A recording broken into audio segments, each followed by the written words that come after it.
জামালপুরের বকশীগঞ্জের সীমান্ত এলাকার পাহাড় থেকে খাবারের সন্ধানে লোকালয়ে নেমে আসছে বন্য হাতির দল। টানা 2 সপ্তাহ ধরে এসব বন্য হাতি বকশীগঞ্জ উপজেলার ধানুয়া কামালপুর সহ বেশ কিছু এলাকায় দিনরাত লোকালয়ে তাণ্ডব চালাচ্ছে। হাতির পদপিষ্ঠে ধ্বংস হচ্ছে কৃষকের সদ্য রোপা আমন ধান, সবজি সহ বিভিন্ন ফসল। সীমান্ত এলাকার লোকালয়ে হাতির অবস্থান থাকায় রাতে ঘুমাতে পারছে না সীমান্ত এলাকার মানুষ। হাতির আক্রমণে প্রতি বছর সীমান্ত এলাকার সাধারণ মানুষ হতাহত হলেও বন বিভাগ কার্যকর কোনো পদক্ষেপ নিচ্ছে না বলে অভিযোগ স্থানীয়দের। যদিও প্রশাসন বলছে ক্ষতি পোষাতে সহায়তা করা হবে। বিস্তারিত প্রতিনিধি মোহাম্মদ শামীম হোসেনের পাঠানো তথ্যচিত্রের ডেস্ক রিপোর্টে।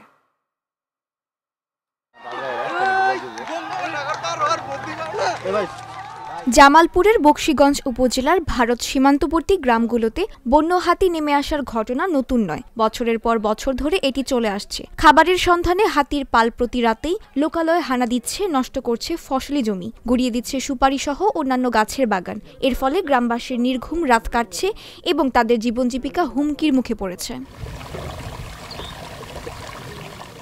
কিভাবে মানুষের জীবন ও জীবিকা নিশ্চিত করতে হবে এবং হাতিরও কোনো ক্ষতি করা যাবে না, সেই পদক্ষেপ নিতে বলেছেন সচেতন মহল। স্থানীয়রা বলছেন, বসতবাড়িতে হামলা ঠেকাতে আগুন জ্বালিয়ে এবং ঢাক ঢোল পিটিয়ে রাত জেগে পাহারা দিয়েও হাতির আক্রমণ ঠেকাতে পারছেন না তারা। 15-16 দিন হলো হাতি আসছে এই ভারত থেকে, এসে আমাদের বাড়িঘরে অনেক অত্যাচার করে, আমাদের থাকার অনেক সমস্যা হয় এবং আমরা রাত জেগে তা প্রতিহত করতে হয়। সন্ধ্যার পরেই দল বেঁধে আহে 30-35টা হাতি একত্রে আহিয়ে মনে করেন যে এই যে ফসল টসল যা আছে এলে অনেকগুলা নষ্ট করছে।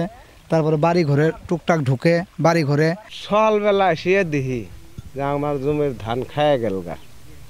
এখন তো আমরা তো আর ওই কোনো যন্ত্র মন্ত্র ছাড়া তো আর ইনো আসলে পরে তো আর কেউ তো আর বাঁচব না। হাতি খুব অত্যাচার শুরু করেছে আঙর, তো আঙর বাড়ি ঘড়ি ভাঙে নাকি তাও চিন্তা নেই। ওটি আর বাগানের তাল বাড়ি বউলক খাইয়া শেষ করছে, ওই জন্য এক বাগানের তাল শেষ করছে। হাতি পাহাড় থেকে নেমে এসে ধান খাইছে, তাল তরকারি খাইছে।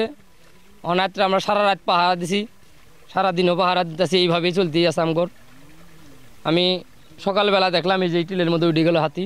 স্থানীয় জনপ্রতিনিধিও ভারতীয় বন্য হাতির হানা থামাতে প্রয়োজনীয় ব্যবস্থা গ্রহণের দাবি জানান। পরিকল্পনা ভালো ধরে ছাতানি বাড়া, বালুর চর, সোমনাথ পাড়া, টিলাপাড়া, এইখানে খুব মানুষ আতঙ্কের মধ্যে আছে। আতঙ্কের ভয়ে, হাতির ভয়ে মানুষ বাড়ি ঘর সারি আছে। তাই আমি উপজেলা নির্বাহী কর্মকর্তার কাছে আবেদন জানাইছি, তার মাধ্যমে যেন আমাদের এলাকা ক্ষতিপূরণটা সরকার দিয়ে দেয় ইনশাআল্লাহ। এদিকে উপজেলা প্রশাসন বলছে, ক্ষতিগ্রস্তদের সহায়তার পাশাপাশি বিষয়টি স্থায়ী সমাধানে পদক্ষেপ নিচ্ছেন তারা। এই অঞ্চলে হাতি এবং মানুষের দ্বন্দ্ব এটি বহু পুরাতন একটি বিষয়।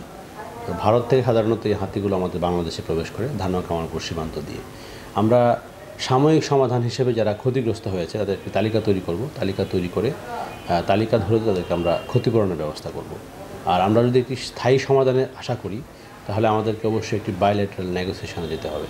যে ইন্ডিয়া থেকে যে হাতিগুলো আসে বা তাদেরকে জোর করে আমাদের এখানে পুশ করে দেওয়া হয় বা তাড়িয়ে দেওয়া হয়, সেটা যেন বন্ধ করা হয়, সে বিষয়ে আমাদের একটি বাইলেটারাল নেগোসিয়েশন প্রয়োজন। ঘন ঘন হাতির আক্রমণের মূল কারণ বনাঞ্চল কমে যাওয়া এবং হাতির বিচরণ ক্ষেত্রে মানুষের অনুপ্রবেশ। ভারত বাংলাদেশের সীমান্তবর্তী পাহাড়গুলোতে বন্য হাতির খাদ্য বাসস্থানের অভাবের কারণেই তারা লোকালয়ে প্রবেশ করতে বাধ্য হচ্ছে। হাতি তার স্বাভাবিক বিচরণ ক্ষেত্র হারিয়ে ফেললে মানুষের বস্তিতেই খাবার খোঁজে। এবছর এখন পর্যন্ত হতাহত না হলেও হাতির তাণ্ডবে ক্ষয়ক্ষতির পরিমাণ নিরূপণ শুরু করেছে উপজেলা প্রশাসন। Tulsi Ghosh, channel S news desk. এদিকে দৌড়ানি দিলে আমরা দৌড় দিতে পারবো না।